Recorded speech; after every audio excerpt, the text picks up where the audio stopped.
यीशु तेरे मार खाने से यीशु मैंने शिफा पाई है। तेरे खून बहाने से मिली मुझको रिहाई है। तेरे मार खाने से यीशु मैंने शिफा पाई है।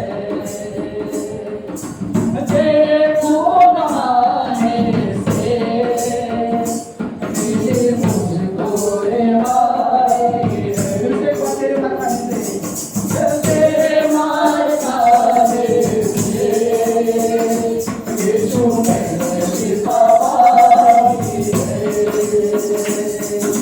तेरे खून बहाने से मिली मुझको रिहाई है। कोई जाना तुझसा नहीं, कोई राह तुझसा नहीं, कोई जाना तुझसा नहीं, कोई राह तुझसा नहीं।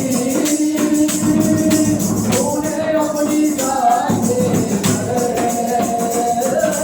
तूने अपनी जान दे ओ मेरी जिंदगी बचाई है। तूने अपनी जान दे ओ मेरी जिंदगी बचाई है। तेरे मार खाने से यीशु मैंने शिफा पाई है। तेरे खून बहाने से, तेरे खून बहाने से मिली मुझको रिहाई है। तूने वादा पूरा कर दिया है, तूने पाप मुझसे भर दिया है। तूने वादा पूरा कर दिया है, तूने पाप मुझसे भर दिया है। तूने मेरे कदमों को,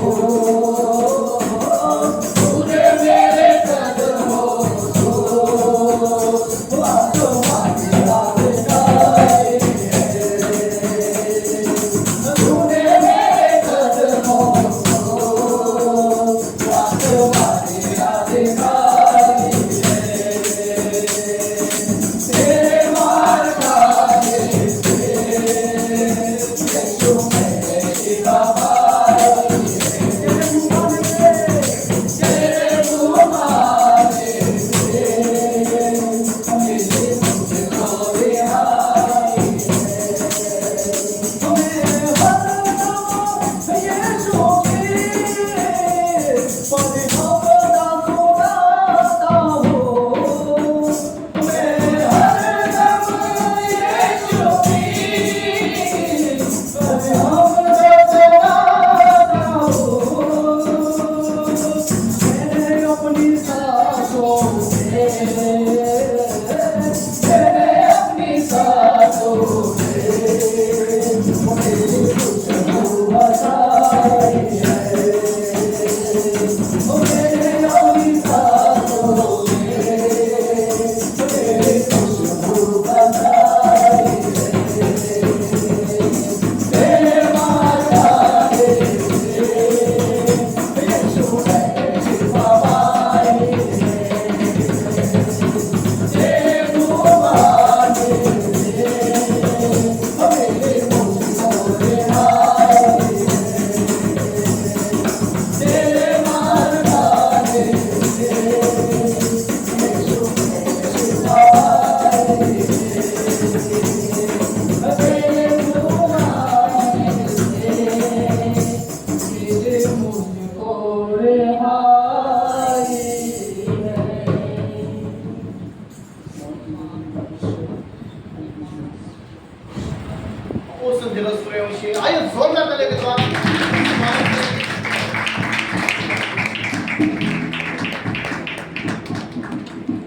द लॉर्ड। आइए इस वक्त हम परमेश्वर की उपस्थिति में हम निकालेंगे मत्ती 15वां अध्याय और 21वें वचन से हम लोग 28 तक कोई भी एक शब्द रीड करेंगे। मत्ती 15वां अध्याय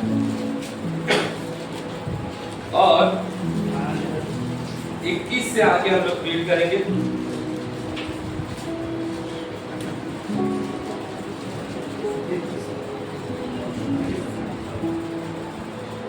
यीशु वहां से निकलकर सूर और सैदा के प्रदेश की ओर चला गया। उस प्रदेश से एक कनानी स्त्री निकली और चिल्लाकर कहने लगी, हे प्रभु, दाऊद की संतान, मुझ पर दया कर, मेरी बेटी को दुष्ट आत्मा बहुत सता रही है। पर उसने उसे कुछ उत्तर न दिया। तब उसके चेलों ने आकर उसे विनती की, इसे विदा कर, क्योंकि वह हमारे पीछे चिल्लाती हुई आ रही है। उसने उत्तर दिया, इस्राएल के घराने की कोई भी भेड़ को छोड़ मैं किसी के पास नहीं भेजा गया। पर वह आई और यीशु को प्रणाम करके कहने लगी, हे प्रभु, मेरी सहायता कर। उसने उत्तर दिया, लड़कों की रोटी लेकर कुत्तों के आगे डालना अच्छा नहीं। उसने कहा, सत्य है प्रभु, पर कुत्ते भी वह चूर-चार खाते हैं जो उनके स्वामी की मेज से गिरते हैं। इस पर यीशु ने उसको उत्तर दिया, हे स्त्री, तेरा विश्वास बड़ा है, जैसा तू चाहती है तेरे लिए ही वैसा ही हो। और उसकी बेटी उसी घड़ी से चंगी हो गई। आमीन। प्रभु की स्तुति हो, प्रभु की प्रशंसा हो सुंदर वचन के लिए। इस वचन का हेडलाइन में लिखा गया है कि कनानी जाति की स्त्री का विश्वास। हालेलुया। आज हम विश्वास करेंगे कि परमेश्वर का आत्मा हम लोगों से क्या बातचीत करना चाहते हैं। आज जिस चरित्र के बारे में हम लोग रीड कर रहे हैं और फोकस देने जा रहे हैं, एक कनानी स्त्री के बारे में है जो यहूदी नहीं थी। हालेलुया। नॉन यहूदी थी, यानी वो यहूदी समाज में से नहीं थी। और यहाँ पर लिखा गया है कि सारा जो विवरण है, चित्रण है, इस अध्याय में हम देखते हैं कि उसका विश्वास कैसा था और अपनी बेटी जो दुष्ट आत्मा से पीड़ित है उसे ठीक करने की यात्रा किस प्रकार की थी, वो सब कुछ इस अध्याय में मेंशन की गई है। काफी बार हम लोगों ने रीड किया है, लेकिन आज हम विश्वास करेंगे कि परमेश्वर का आत्मा नए तरीके के साथ हम लोगों से बातचीत करेंगे। यीशु वहां से निकलकर सूर और सैदा के प्रदेश की ओर चला गया। उस प्रदेश से एक कनानी स्त्री निकली और चिल्लाकर कहने लगी, हे प्रभु, दाऊद की संतान, मुझ पर दया कर, मेरी बेटी दुष्ट आत्मा से बहुत क्या है, दुष्ट आत्मा बहुत सता रहा है मेरी बेटी को। यहाँ देखते हैं कि यीशु जब इस दुनिया में थे अपनी सेवकाई में, तो यीशु असंख्य चिन्ह और चमत्कार करते थे।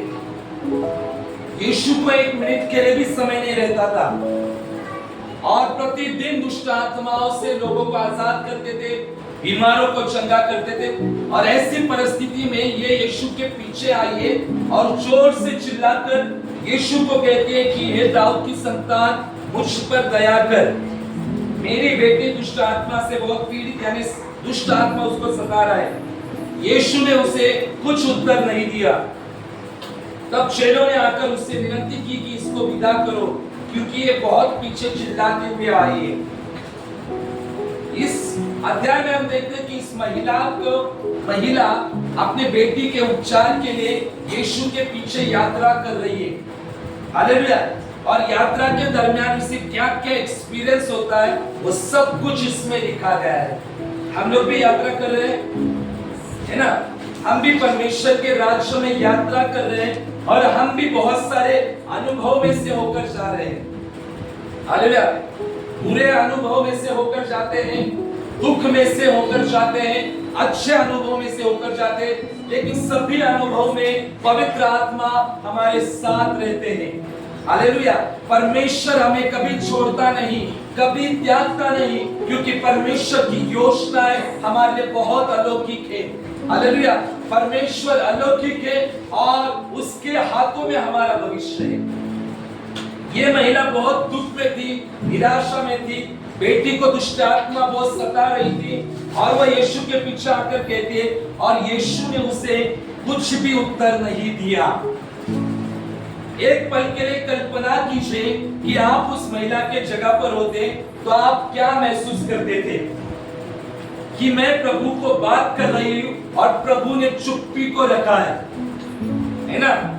यहां पर वचन कहता है कि यीशु ने कुछ उत्तर नहीं दिया।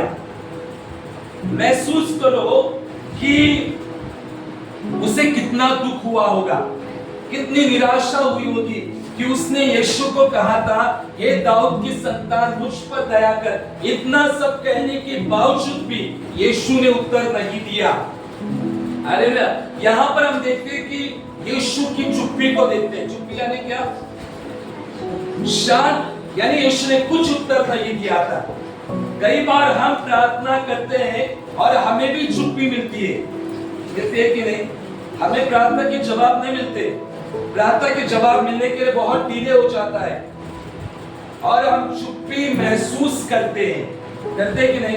कितने सारे लोगों ने प्रार्थना की है और परमेश्वर उत्तर नहीं दे रहा है। ऐसा महसूस हुआ है कभी कि मैंने प्रार्थना की है और प्रार्थना का जवाब नहीं आ रहा है, महीने हो चुके, साल हो चुके हैं, फिर भी परमेश्वर जवाब नहीं दे रहा है। आज इस स्त्री के ऊपर हम फोकस करेंगे।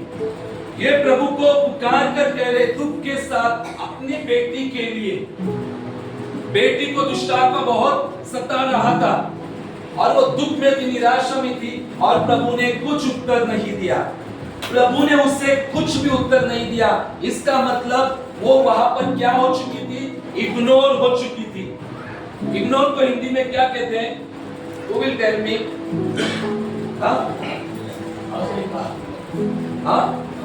राइट।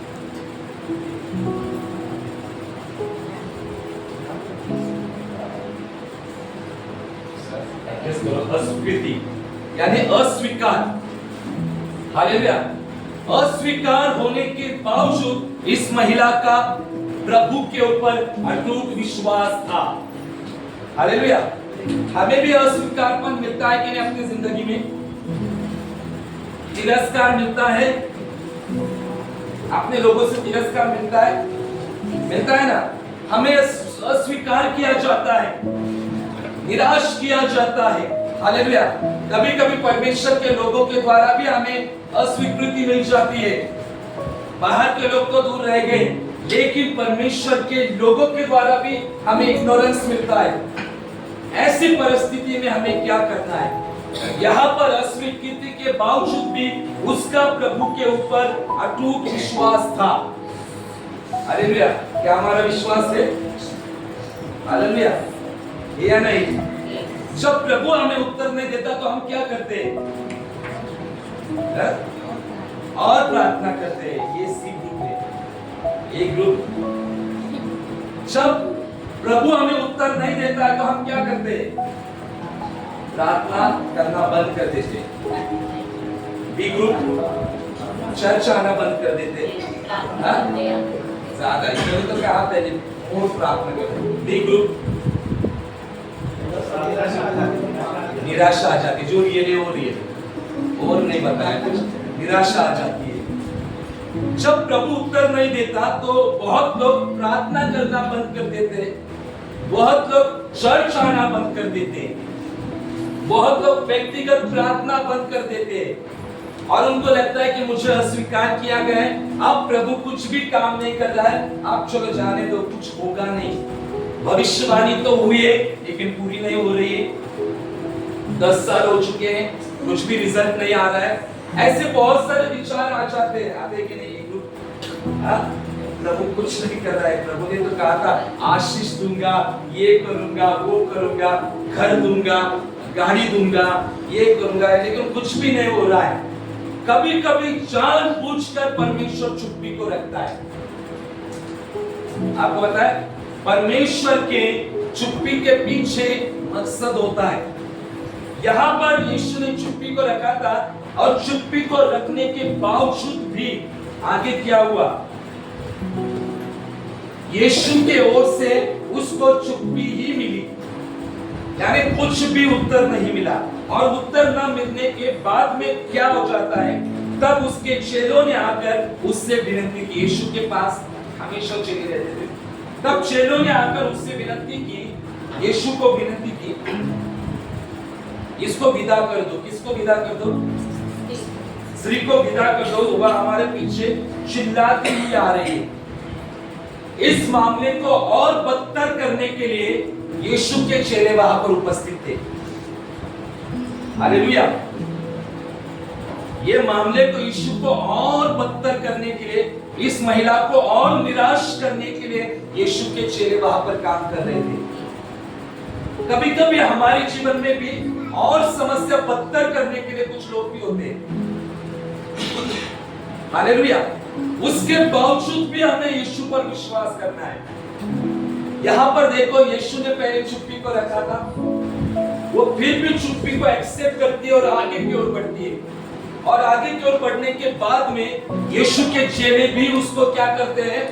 धिक्कारते और प्रभु को कहते, प्रभु इसको विदा कर दे, क्योंकि ये पीछे चले आ रहे। यानी चेले मामले को क्या कर रहे थे? और बदतर कर रहे थे, और प्रॉब्लम को बढ़ा रहे थे। और प्रॉब्लम को बढ़ाने के बाद में आगे क्या हो जाता है? वो उस विश्वास में बनी रही। यीशु के जो चेले थे, शिष्य थे, वो इस महिला की यात्रा में बाधा डाल रहे थे। हालेलुया। ये कौन सी यात्रा पे लगी थी? कौन सी यात्रा में लगी थी ये महिला?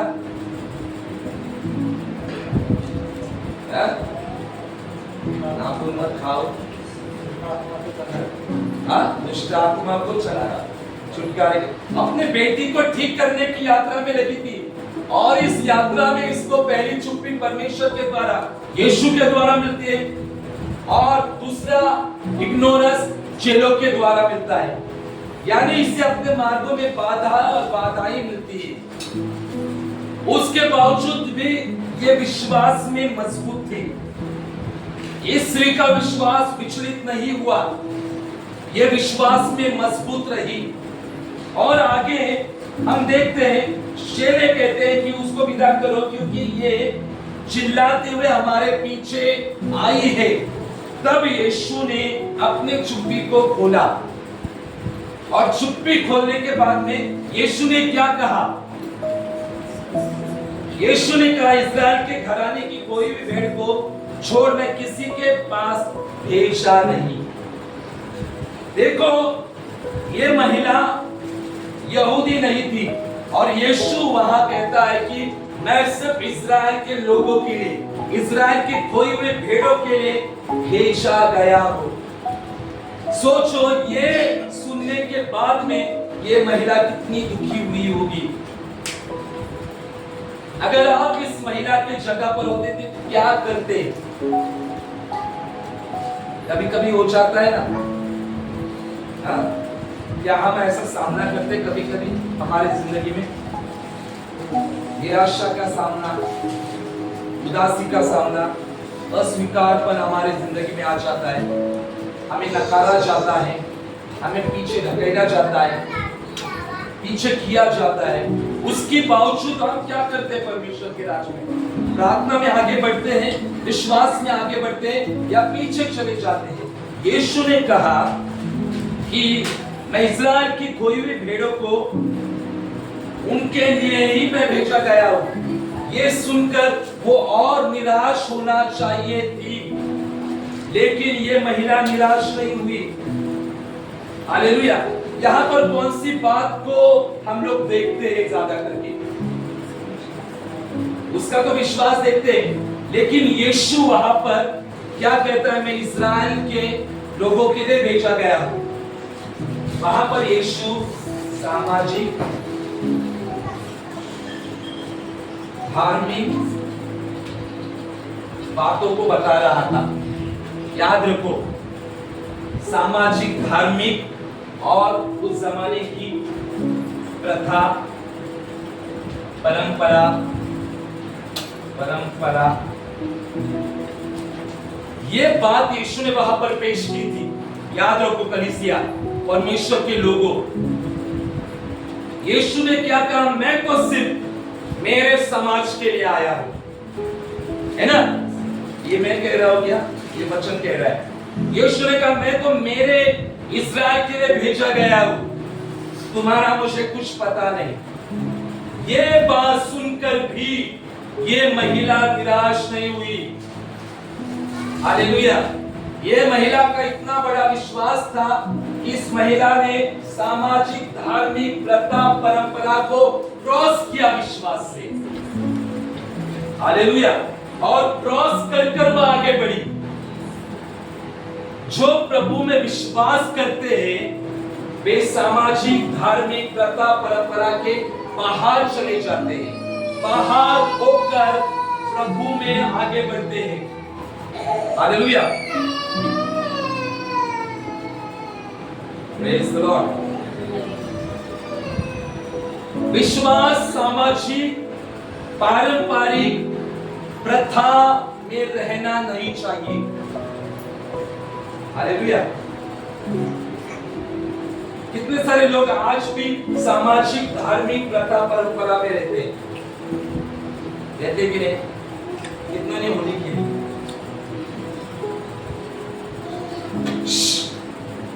प्यार से हाथ उठाओ।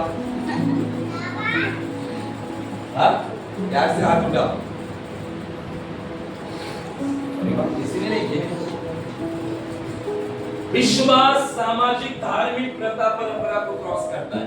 याद रखो, सच्चा विश्वासी है सामाजिक धार्मिक सांसारिक बातों में नहीं रहता। वो यीशु का अनुयायी होता है।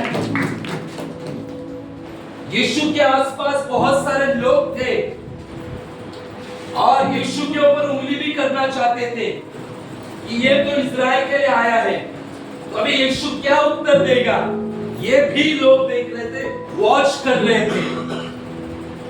आज आपको पास्टर वॉच नहीं करते, लेकिन परमेश्वर वॉच करता है आपका जीवन कैसा है। आप अकेले में क्या क्या करते हो, परमेश्वर देखता है। क्या क्या खेलते हो, परमेश्वर देखता है। याद रखो, जवाब पास्टर को नहीं देना है, जवाब परमेश्वर को देना है। इसीलिए अंत के दिनों की कलीसिया पवित्र आत्मा से भरी हुई और आज्ञा का पालन करने वाली कलीसिया चाहिए। और हमारी कलीसिया वही है।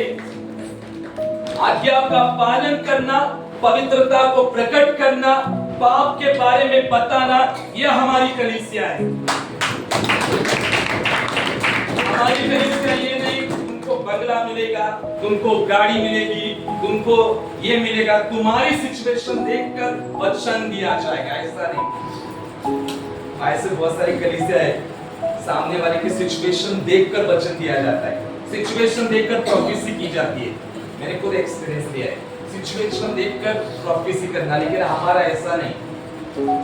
आप रिच भी होगे तो आपको सुसमाचार वही होगा, पश्चाताप करो, पवित्रता में बढ़ो, प्रार्थना में बढ़ो। रिच हो, मिडिल हो, कुछ भी हो, लेकिन हम लोग गरीब नहीं है। We are not poor, we are rich in Christ।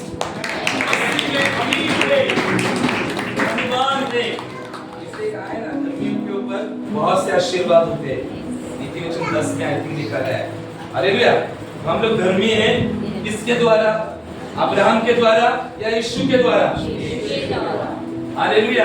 हम यीशु के द्वारा धर्मी हैं, यीशु के द्वारा हमें महान विश्वास मिला है, यीशु के द्वारा सारे आशीष हमें मिले हैं। अब कोई नहीं कह सकता मैं गरीब हूं। We are all healed। हम लोग क्या है सब? In Christ. हालेलुया। फिर से चलो उस महिला के पास आ जाओ। कहां पर थी ये महिला? यीशु ने अपना मिशन वहां पर रिवील किया था। क्या मिशन रिवील किया था यीशु ने?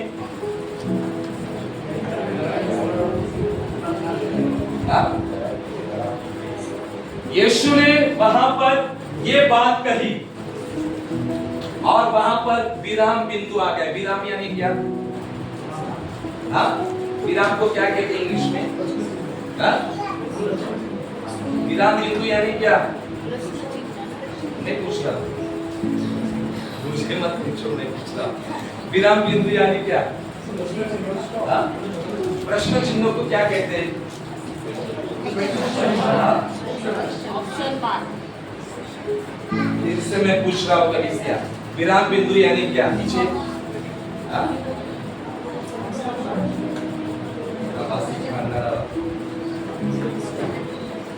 विराम बिंदु विवरित नहीं।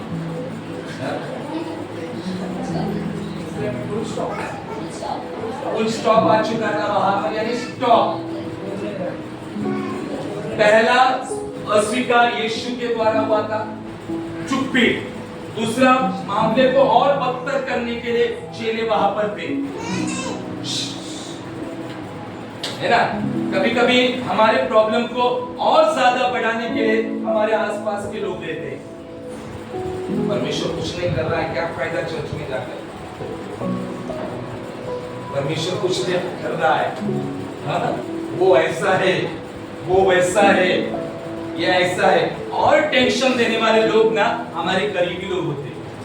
मुझे तो इतना टेंशन देते थे, आप पूछो मत। मैं प्रार्थना से बाहर निकलता था, मुझे टेंशन, और मुझे टेंशन घर का नहीं रहता था। मेरे घर का कभी अभी तक घर से कोई टेंशन नहीं, कोई टेंशन अभी तक घर वालों ने तो कभी दिया ही नहीं। लेकिन टेंशन बाहर का ही था। अभी गेस करो क्या टेंशन होगा? शादी का नहीं है, शादी का भी टेंशन परमेश्वर को है। मेरे फैमिली को भी शादी का कोई टेंशन नहीं मिले, वो तो परमेश्वर का है। लेकिन बाकी बहुत सारे टेंशन थे। हालेलुया। लोगों का ही मुझे टेंशन था, लोग ही मुझे टेंशन देते थे। हालेलुया। क्योंकि अपने लोग, नहीं तो आप बोलेंगे अरे हम लोग को बोल रहे हैं। हालेलुया। फिर घर जाके बोलेंगे अरे पास्टर ने हमको बोल दिया सबके सामने। लास्ट संडे का वीडियो कलीसिया में सबको दिखाना चाहिए था, वास्तविकता में, तब आप लोग तो थोड़ा और क्लिक हो जाते थे। हालेलुया। क्योंकि ये जो वचन होते हैं हमारे बदलाव के लिए होता है ना। ये हमारे ऊपर डिपेंड है, हम कैसे पॉजिटिव इसे रिसीव करते हैं। अगर नकारात्मक रिसीव करेंगे तो नकारात्मक बातों में चले जाएंगे और वहां पर स्टॉप हो जाएंगे। ये महिला की जगह पर हम होते तो क्या करते? क्या करते हम लोग?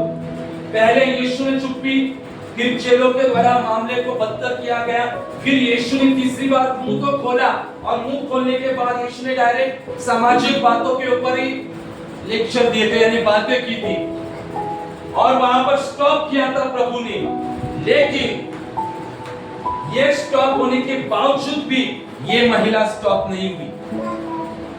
आज लोग आपको स्टॉप करेंगे प्रार्थना करने के लिए, कलीसिया जाने के लिए, लेकिन आपको स्टॉप होना नहीं है। आपको आगे की ओर बढ़ना है, विश्वास में बढ़ना है, चाहे उत्तर आने में देरी क्यों न लगे, लेकिन यह विश्वास करना है कि परमेश्वर प्रार्थना के जवाब देता है और परमेश्वर मुझे जवाब देगा। परमेश्वर मेरे जीवन में बड़े-बड़े कामों को करेगा। परमेश्वर जानता है उसे कब आपको क्या देना। इसलिए मैंने 2-3 दिन पहले ग्रुप पे भी रखा था, परमेश्वराचा नियोजित वेळेवरती विश्वास ठेवा। हालेलुया। परमेश्वर के नियोजित यानी निर्धारित समय पर विश्वास रखो। हालेलुया। आशीर्वाद देने से पहले प्रभु हमें तैयार करता है, इतना याद रखो। कौन से भी आशीर्वाद उठाकर प्रभु हमें नहीं देता है। 1 साल के बच्चे के हाथ में हम बाइक देंगे, उसको कितना साल बनना होगा? एटलीस्ट अभी कितने साल में चलाते हैं बच्चे लोग? 18। लेकिन आजकल के बच्चे 12-13 साल के हो रहे।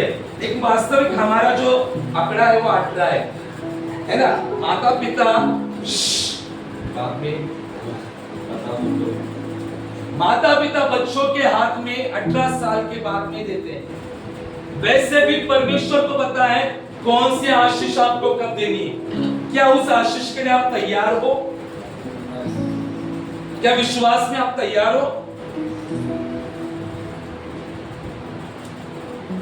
अगर आपके बेटा, आप जो शेविंग करते हो, शेविंग, कौन शेविंग करता है? अगर आपका बेटा छोटा 1 साल का है, उसके हाथ में आप दोगे और वो कहेगा पापा मुझे भी शेविंग करना है, मुझे भी शेविंग करना है, और उसके हाथ में दोगे तो क्या हो जाएगा? कट हो जाएगा। उसको शेव करने के लिए 17, 18, 19, 20 साल लगेंगे, है ना? वैसे ही परमेश्वर को पता है आप आशीष को रिसीव कर नहीं सकते हैं जब तक आपकी तैयारी ना हो, क्योंकि वो आशीष कभी कभी हार्म भी हो जाते हैं हमारे लिए। इसलिए हर आशीष के पहले प्रभु हमारी तैयारी करता है, तैयार करता है, विश्वास में मजबूत करता है, प्रार्थना में मजबूत करता है, उसके बाद में आशीष मिल जाती है।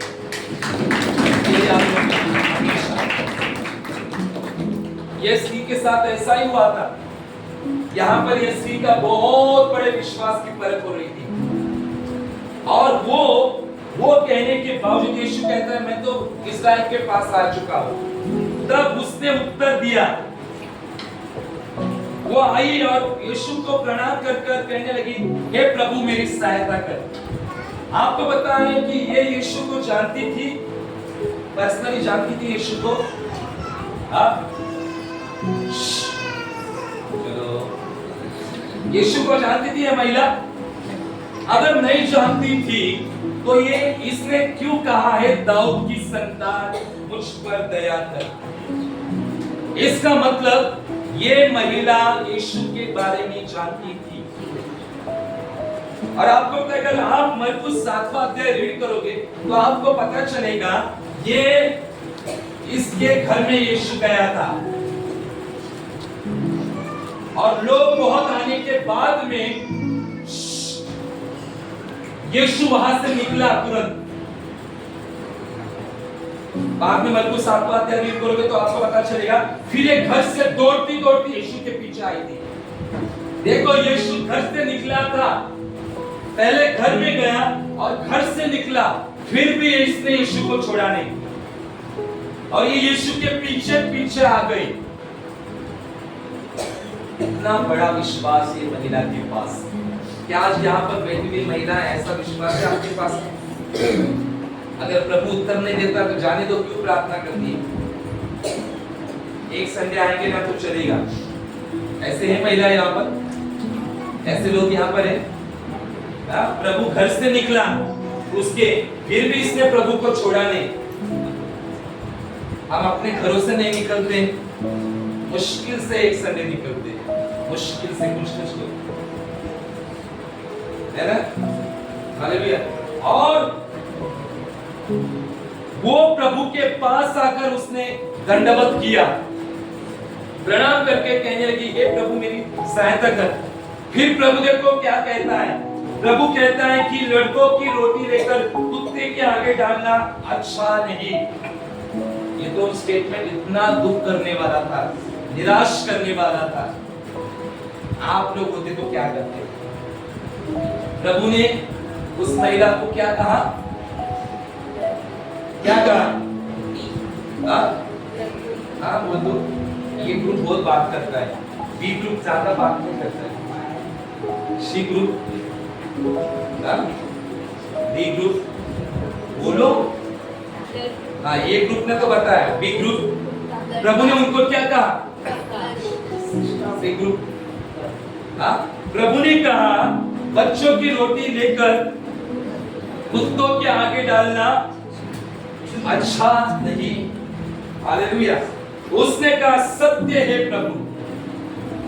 यानी वो महिला वहां पर विनम्र बन चुकी थी, नम्र बन चुकी थी। हालेलुया। प्रभु ने वहां पर बच्चों और कुत्तों का जिक्र किया और कहा बच्चों की रोटी लेकर कुत्तों को डालना अच्छा नहीं। और उसने प्रभु के स्टेटमेंट के साथ अपने हामी हाँ भरकर खुद को वहां पर नम्र किया। हालेलुया। और वहां पर हम देखते हैं कि याकूब 4 अध्याय में एक वचन है, यहां पर पूरा हो जाता है। वो वचन ये है कि प्रभु के हाथ के नीचे, बलवंत हाथ के नीचे दीन बनो और वो तुम्हें उचित समय पर ऊंचा उठाएगा।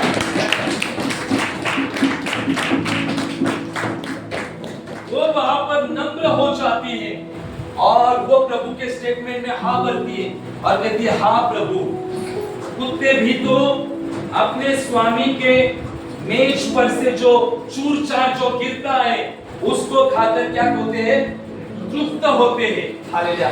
इस महिला को पता था कि यीशु के दया का कुछ हिस्सा मेरी बेटी को चंगा कर सकता है, थोड़ा सा हिस्सा मेरी बेटी को ठीक कर सकता है। मुझे ज्यादा नहीं चाहिए लेकिन मुझे थोड़ा सा चाहिए। इसलिए यीशु ने पौलुस को कहा था, मेरा अनुग्रह तेरे लिए पर्याप्त है। My grace is enough for you।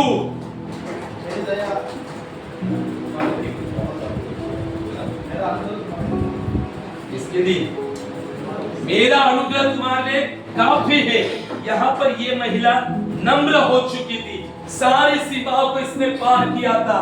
निराश, हताश, अस्वीकार, इग्नोरेंस, हर चीज से बाहर गई वो और खुद को उसने नम्र किया।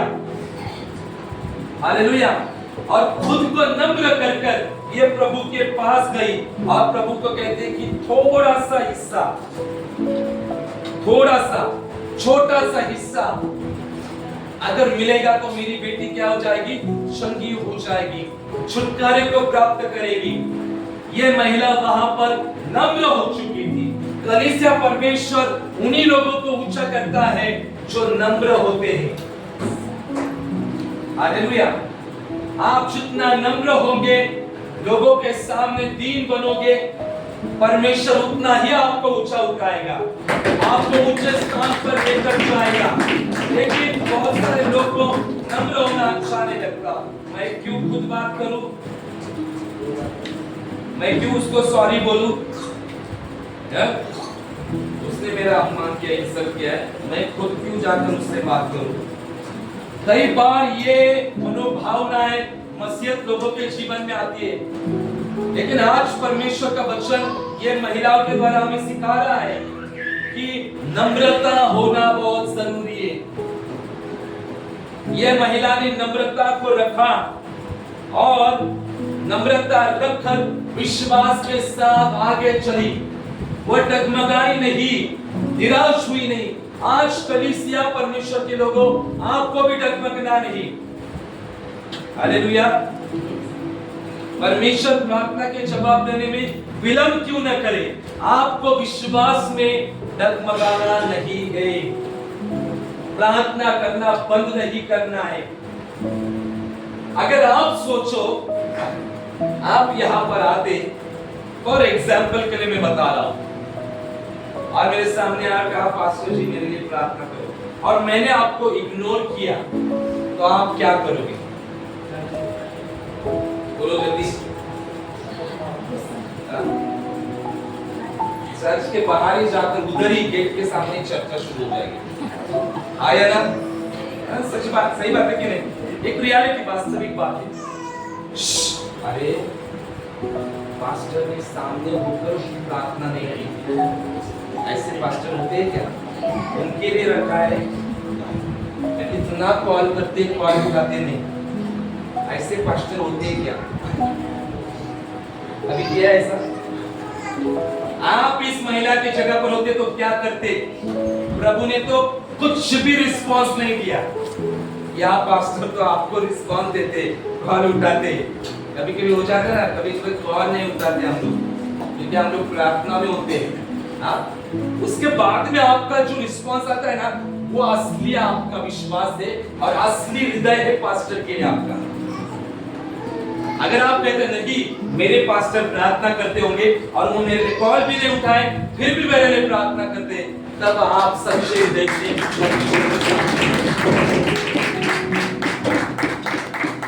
आया ना। लेकिन अगर नहीं करते तो आज समझ जाओ, कभी कभी प्रभु जानबूझकर हमें चुप्पी में लेकर जाता है, जानबूझकर हमें निराशजनक परिस्थितियों में से लेकर जाता है, जानबूझकर हमें इग्नोरेंस की बातों में से हमें लेकर जाता है। ऐसी परिस्थिति में हम क्या विश्वास रखते हैं वो बहुत इंपॉर्टेंट है। आपको याद रखना है, अगर पास्टर आपका कॉल नहीं उठाता फिर भी आपके लिए डेली प्रार्थना होती है, रोज नाइट को आपके लिए प्रार्थना होती है। आपका कॉल उठाए या न उठाए आपके लिए हर रोज प्रार्थना होती है, हर मंडे आपके लिए मध्यस्थता की प्रार्थना होती है। आपको पता है कि हर महीने के 3 मंडे हर हमारे कलीसिया के परिवार के लिए प्रार्थना होती है या नहीं? हर प्रार्थना योद्धा 1 घंटा घाटोपर में आकर प्रार्थना करते हैं, पहला सोमवार, दूसरा सोमवार और तीसरा सोमवार, सिर्फ हमारे कलीसिया के हर परिवार के लिए। तो आपका कॉल उठाए या न उठाए फिर भी आपके लिए प्रार्थना होती है। आपके घर में हम आए या नहीं आए फिर भी आपके लिए प्रार्थना होती है। हालेलुया। अभी आपको ऑफिस में आना है घाटोपर में, अभी हम लोग घर में ज्यादा नहीं आएंगे, आपका क्या रिप्लाई होगा?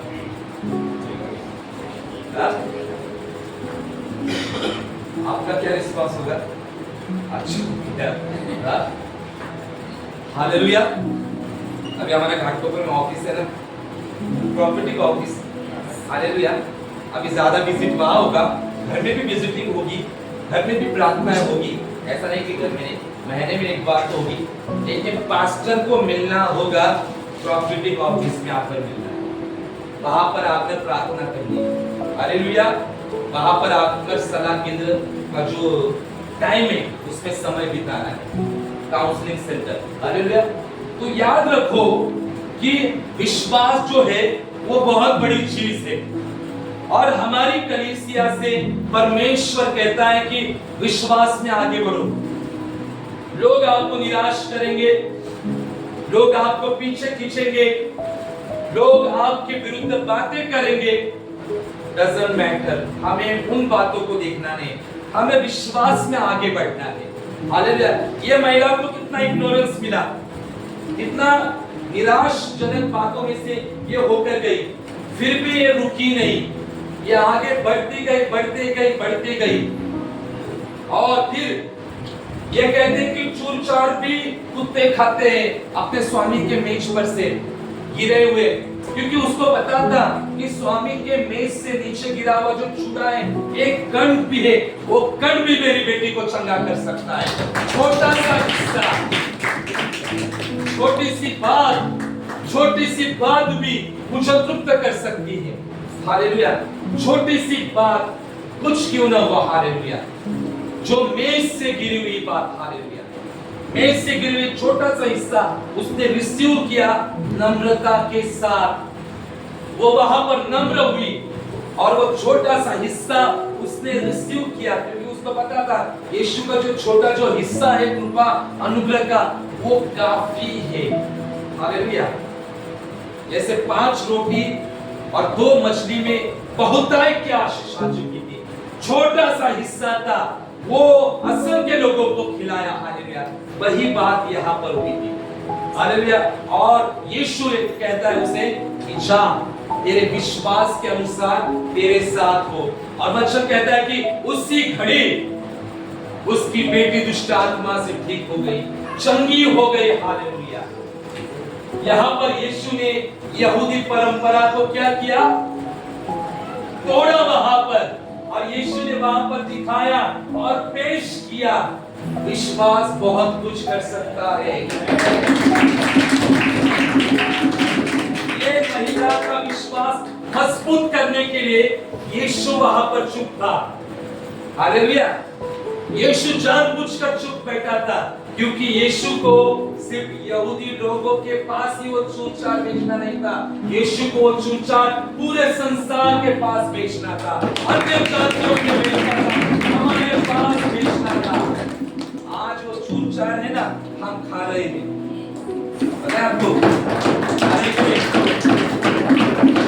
हम लोग अन्य जाति लोग थे, लेकिन आज यीशु के द्वारा वो मेज से गिरा हुआ चूर चार हम लोग खा रहे हैं और वो चूर चार खाकर हम फलवंत है, आशीषित है, धन्य है यीशु के नाम। हालेलुया। सही बात है कि नहीं? यीशु ने यहूदी की प्रथा को कैंसिल कर दिया यहाँ पर और यह दिखाया जो विश्वास करेंगे ना वो बड़े-बड़े चीजों में प्रवेश कर सकते हैं। विश्वास अनदेखी वस्तुओं का प्रमाण है, आशा की गई वस्तुओं का प्रमाण है। इसलिए कलीसिया विश्वास में मजबूत रहो। प्रार्थना का उत्तर मिलेगा नहीं मिलेगा फिर भी प्रार्थना करो। कितने सारे लोग घोर उठते हैं। Hallelujah. Praise the Lord. Hallelujah. भोर को उठो, प्रार्थना में बने रहो, कलीसिया में बने रहो, विश्वास में बने रहो। ये कनानी स्त्री के जैसे नम्रता में चलो, क्योंकि वचन कहता है नम्र लोग की पृथ्वी के क्या बनेंगे? अधिकारी बनेंगे। नम्र लोग जिनके अंदर नम्रता है वे हिस्से के ऊपर हिस्सा प्राप्त करते जाएंगे, पीछे से आगे आ जाएंगे। नम्र लोग ऊंचे स्थान पर जाएंगे। हालेलुया। क्योंकि नम्र लोगों के ऊपर अनुग्रह रहता है, फेवर रहता है परमेश्वर का। Hallelujah. Favour of God rest upon humble people. नम्र होते हैं उनके ऊपर परमेश्वर का अनुग्रह। हालेलुया। जब फेवर आए, आप जब नम्र बनेंगे और परमेश्वर का अनुग्रह होगा, रात को रात आप शिफ्ट हो जाएंगे ब्लेसिंग में। रात को रात शिफ्ट ट्रांसफर जाएंगे।